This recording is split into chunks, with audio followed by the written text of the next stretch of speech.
सबसे पहले हम बात करने वाले हैं basic concept of income tax.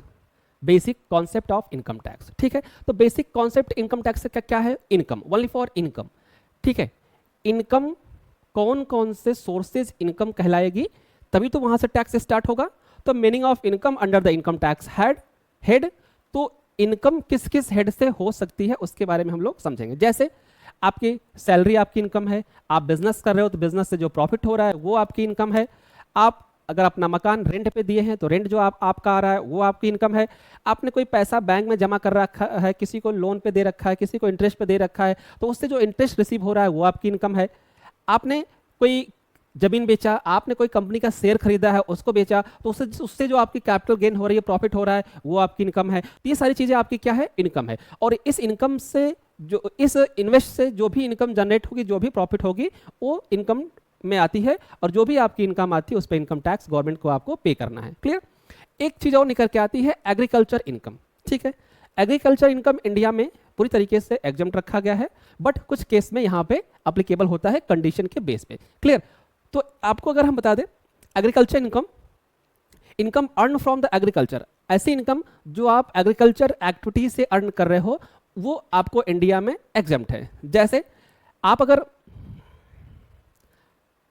आप एग्रीकल्चर से आप एक sale of crops, rent from agriculture land, income from buildings जो आपके एग्रीकल्चर लैंड में बनी हुई है, ये सारी चीज़ों से अगर आपकी इनकम आती है तो पूरी तरीके से एग्जम्प्ट है सिचुएशन ऑफ इंडिया। अगर कोई लैंड जो इंडिया में है एग्रीकल्चर में यूज हो रहा है, वो वहाँ पे खेती हो रही है, तो ऐसी इनकम एग्रीकल्चर में जो आ रही है वो पूरी तरीके से एग्जम्प्ट है। क्लियर? अब बात करते हैं rent of land. Rent of land क्या होता है? आपकी खेत की जमीन है जिस पे खेती होती है, फसल उगता है, उसको आपने पट्टे पे दे दिया है, बटाई पे दे दिया है, और उससे जो पैसा मिलता है वो क्या होती है? रेंटल इनकम कहलाती है, और वो पूरी तरीके से एग्जम्प्ट होता है। इनकम फ्रॉम बिल्डिंग, अगर आपने खेत में कोई मकान बना रखा है और वो एग्रीकल्चर पर्पज से यूज हो रहा है, मीन्स कि आपने उससे कोल्ड स्टोर बना रखा है, या आप वहाँ अपने अनाज, बीज और सारी चीज़ें रखते हो, तो उस सब मकान से अगर कोई ऐसी इनकम आती है तो वो भी आपको एग्रीकल्चर इनकम में आती है, और वो भी एग्जम्प्ट होता है। एक चीज़ और ध्यान रखेंगे, एग्रीकल्चर इनकम में मुर्गी पालन, पशुपालन, दूध डेयरी, मिल्क डेयरी, ये सारी चीज़ें एग्रीकल्चर में नहीं आती हैं, ठीक है। नेक्स्ट बढ़ते हैं नंबर 3 पर, कैजुअल इनकम। आज अभी हम इनकम के बारे में बात कर रहे हैं, कौन कौन सी इनकम हमारे पास हो सकती है। कैजुअल इनकम, ठीक है। कैजुअल इनकम क्या होती है भाई? Unexpected income received. Casual income क्या होती है भैया? जो हमें एक्सेप्टेड नहीं था कि हमें इनकम हो जाएगी। जैसे हम कहीं गए, वहाँ पे हमको कुछ इनकम मिल गए, हम लॉटरी खेल रहे हैं, मतलब कुछ जुआ खेल रहे हैं, और हमें पता तो होता नहीं कि जुआ में हम जीत ही जाएंगे, तो अगर हम जीत गए तो वहाँ से जो इनकम हुई वो होती है कैजुअल इनकम। गेम में अगर कुछ जीत गए हम लोग, हॉर्स राइडिंग में हम लोग अगर जीत गए, मतलब कि जहाँ पे उम्मीद नहीं है और वो मिल जाए उसे बोलते हैं कैजुअल इनकम, ठीक है। तो इन सभी पर आपका टैक्स लगता है और ये इनकम में कंसिडर होती है। नंबर 4 बात करें अगर हम असेसमेंट ईयर, ठीक है। असेसमेंट ईयर की बात करें अगर, असेसमेंट ईयर क्या होता है? असेसमेंट ईयर को हम क्या कहते हैं? कर निर्धारण वर्ष कहते हैं। अब ये क्या भैया है? Year in which income is assessed and taxed पे। वो साल जिस साल में हम अपनी इनकम को असेस करते हैं उसी को हम बोलते हैं assessment year. As a example अगर हम बात करें, अगर हम एग्जाम्पल से बात करें, income earn for financial year, जिस साल में हम इनकम अर्न करते हैं उसे बोलते हैं फाइनेंशियल ईयर, और जिस साल हम उस कमाई गई इनकम पर टैक्स पे करते हैं उसे हम बोलते हैं असेसमेंट ईयर। क्लियर? जैसे हमारा अभी एंड हुआ 25-26 हमारा फाइनेंशियल ईयर था, अभी जो चल रहा है 26-27 वो फाइनेंशियल ईयर का क्या है? ये असेसमेंट ईयर है। क्लियर? नेक्स्ट पॉइंट पे आते हैं, प्रीवियस ईयर। प्रीवियस ईयर क्या हो गया? बीता हुआ वर्ष, जिसे हम बोलते हैं गत वर्ष। क्लियर? चलिए नेक्स्ट नंबर आते हैं ग्रॉस टोटल इनकम, बोलते हैं GTI। ग्रॉस टोटल इनकम क्या होता है भैया? Total income under all 5 head before deduction. वो इनकम, वो कमाई गई इनकम या वो सारी इनकम जो विदाउट डिडक्शन होती है, मीन्स कि आपने 5 लाख रुपए कमाए सारे हेड को मिलाकर, और इसमें से अभी आपके डिडक्शन माइनस नहीं किए गए हैं या खर्चे माइनस नहीं किए गए हैं, तो ऐसी इनकम को हम बोलते हैं gross total income. Clear? Next आते हैं हम लोग टोटल इनकम पर, GTI। टोटल इनकम क्या होती है? GTI minus deduction under section 1961 और चैप्टर नंबर 6 80C से लेकर 80U तक का आपका डिडक्शन है, वो सारे डिडक्शन माइनस करने के बाद जो इनकम बचती है उसे बोलते हैं टोटल इनकम या नेट इनकम। क्लियर? अब आते हैं नंबर 8 पॉइंट पर। हम बात कर रहे हैं सारे इनकम टैक्स का बेसिक पूरी तरीके से हम कैलकुलेट कर रहे हैं, ध्यान दीजिएगा। उसके बाद आता है पर्सन, व्यक्ति। टैक्स किस पे लगाएंगे?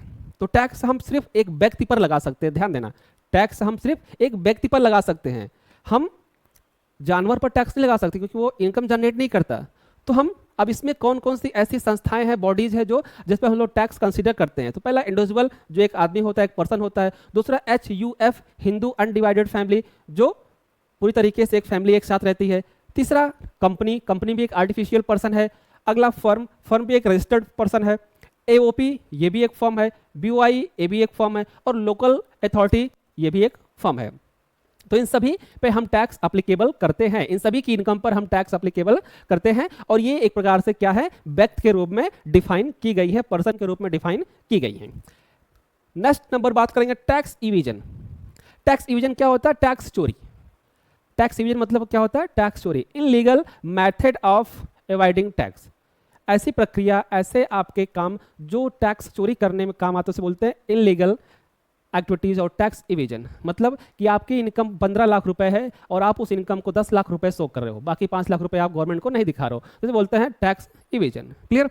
नेक्स्ट पॉइंट पे आते हैं, tax evidence using of loop hole in the law.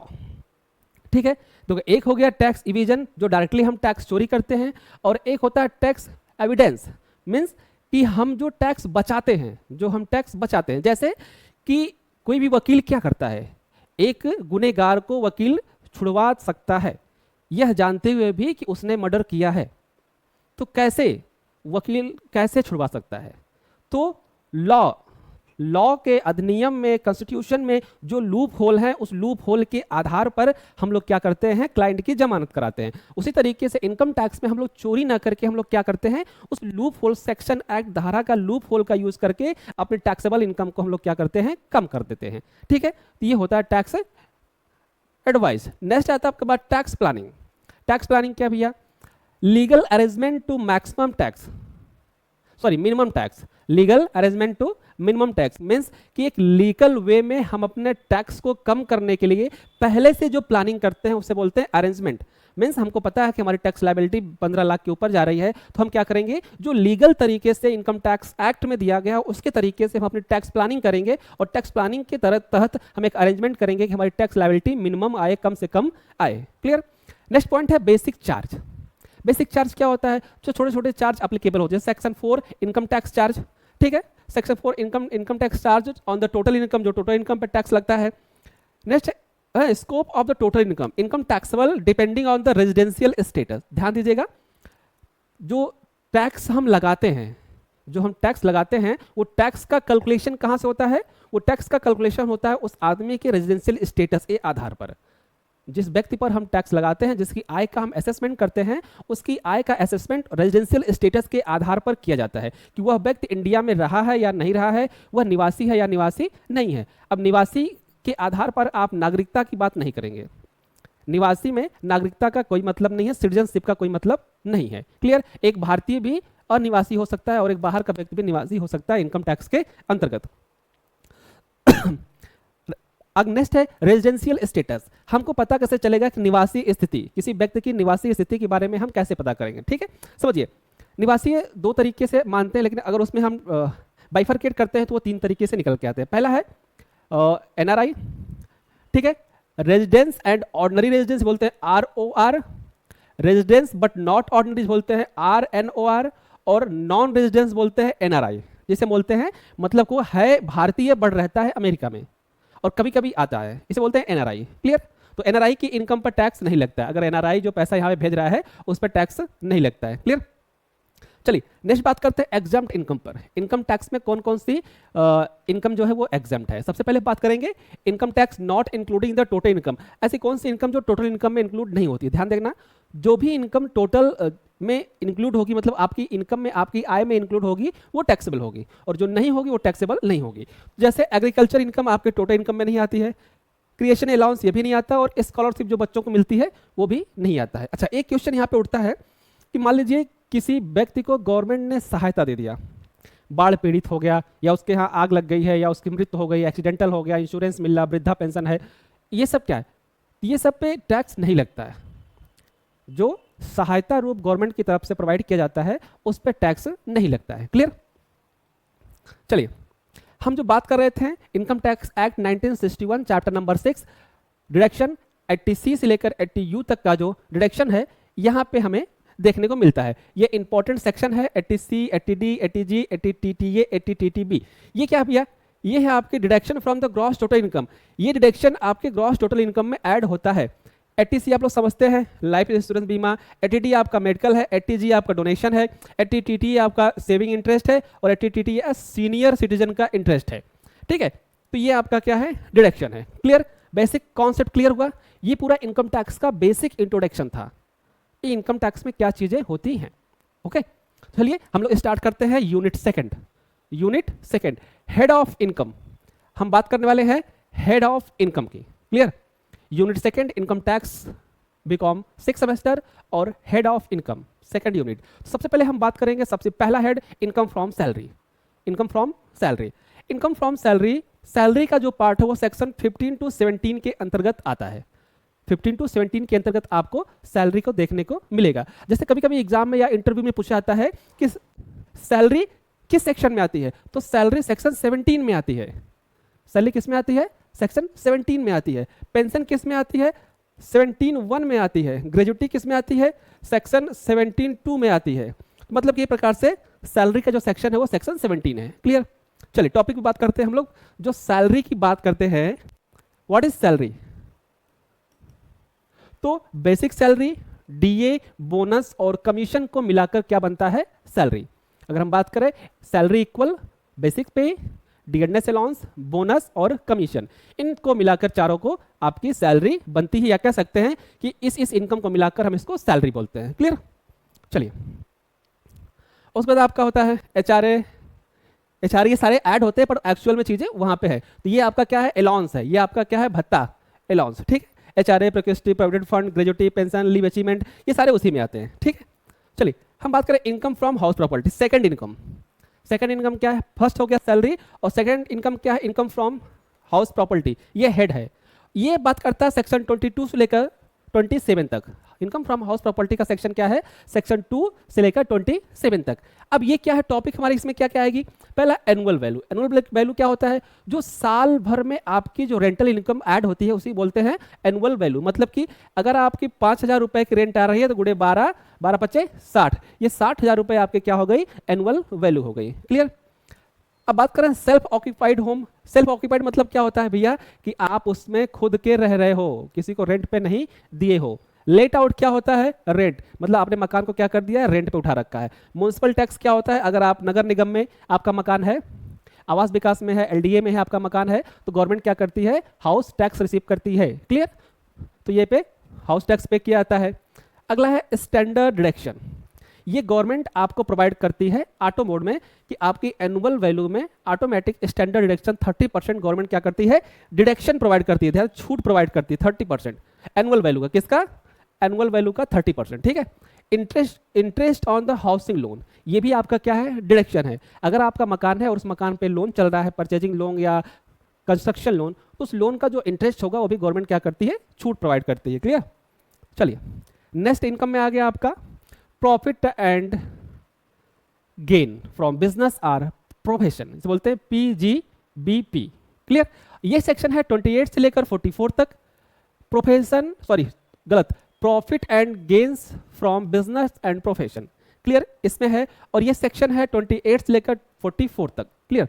इसमें क्या क्या चीजें हम लोग पढ़ते हैं? सबसे पहली बात करें अगर हम, तो ये बिजनेस इनकम होता है, एडमिनिस्ट्रेबल एक्सपेंस होता है, इन एडमिनिस्ट्रेबल एक्सपेंस होता है, डेप्रिसिएशन होता है, जीएसटी ट्रीटमेंट होता है, प्रिजम्पटिव टैक्सेशन होता है। इतनी सारी चीजें इसमें आपको देखने को मिलेंगी।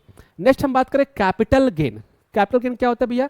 कि आपने कोई सामान बेचा, कोई एसेट बेचा जिससे प्रॉफिट हुआ, तो क्या होता है? कैपिटल गेन होता है। और कैपिटल गेन आपको 45 से लेकर 55 तक देखने को मिलता है। इसमें क्या क्या टॉपिक आपकी होती है कवर? इसमें टॉपिक आता है capital asset, short term capital gain, long term capital gain, cost inflation और एग्जम्पशन। एग्जम्पशन आपका क्या क्या है, 54 54B 54EC 54F, ये सारे आपके क्या एग्जम्पशन है। क्लियर। नेक्स्ट हम बात करें इनकम फ्रॉम अदर सोर्सेज। जब सारे हेड से चीजें बच जाती हैं कुछ, जैसे इंटरेस्ट वगैरह हो गया, तो इनकम फ्रॉम अदर सोर्सेज में आता है। से ये सेक्शन है 56। इसमें क्या क्या इनकम कवर होती है, तो इसमें आपका इंटरेस्ट किस में आएगा, इनकम फ्रॉम अदर सोर्सेज में। डिविडेंड किस में आएगा, इनकम फ्रॉम अदर सोर्सेज में। लॉटरी इनकम, फैमिली पेंशन और गिफ्ट, ये सब क्या होगा, इनकम फ्रॉम अदर सोर्सेज में। और इसी में MP और MLA की इनकम सैलरी भी कवर की जाती है। ठीक है, MP MLA की भी सैलरी इसी इनकम फ्रॉम अदर सोर्सेज में कवर की जाती है। Next unit number 3, other provision. ठीक है, अदर प्रोविजन में क्या भैया, डीम्ड इनकम। डीम्ड इनकम क्या होता है भैया, इनकम हाँ treat as taxable even is if not actually receive, इसे बोलते हैं डीम्ड इनकम। इनकम टैक्स में कंसीडर हो चुका है, ट्रीट हो गया है, बट एक्चुअल में रिसीव नहीं हुआ है, मतलब इनकम रिसीव नहीं हुई है, मतलब हमने मान लिया कि हमने कमाया जैसे सैलरी। ठीक है, अब सैलरी हमने 1 महीने काम कर लिया, सैलरी मिली नहीं, बट हमें तो ये तो मानना है कि हमने सैलरी मिलनी चाहिए, बट मिली नहीं, रिसीव नहीं हुई, तो सैलरी नहीं मिली लेकिन कंसीडर हो गई, इसे बोलते हैं डीम्ड इनकम। ठीक है, अब उसमें क्या क्या आता है ये देखना है। पहला है अनएक्सप्लेन्ड कैश, जिसको हम एक्सप्लेन नहीं कर सकते। अनएक्सप्लेन्ड इन्वेस्टमेंट और अनएक्सप्लेन्ड एक्सपेंडिचर, ऐसे खर्चे जिसको हम एक्सप्लेन नहीं कर सकते, ऐसा कैश जिसको हम एक्सप्लेन नहीं कर सकते, या इन्वेस्टमेंट। ठीक है, रिलेवेंट सेक्शन इसमें क्या है, 68, 69, 69A, 69B, ये इसके क्या है, रिलेवेंट सेक्शन है। Clear. 69C aggression of the income, जिसे बोलते हैं क्लबिंग, ये अलग चीज है। ठीक है, अब इसमें क्या भैया कि income of another person added to tax payer income. Example minor child और स्कोप इनकम। अच्छा, माइनर चाइल्ड से एक बात हमको याद आई। माइनर चाइल्ड मतलब कि 18 साल से कम उम्र की, सबसे इंपॉर्टेंट चीज है ध्यान रखना, माइनर चाइल्ड 18 साल से कम के उम्र की बच्चे की इनकम पे क्या उसका टैक्स लगेगा। ध्यान देना, एक फैमिली में 2 बच्चे हैं और वो 18 वर्ष के नीचे हैं, लेकिन उनकी इनकम टैक्सेबल इनकम से ऊपर है, तो इस केस में क्या उनकी इनकम पर टैक्स लगेगा, तो ऑप्शन है यस।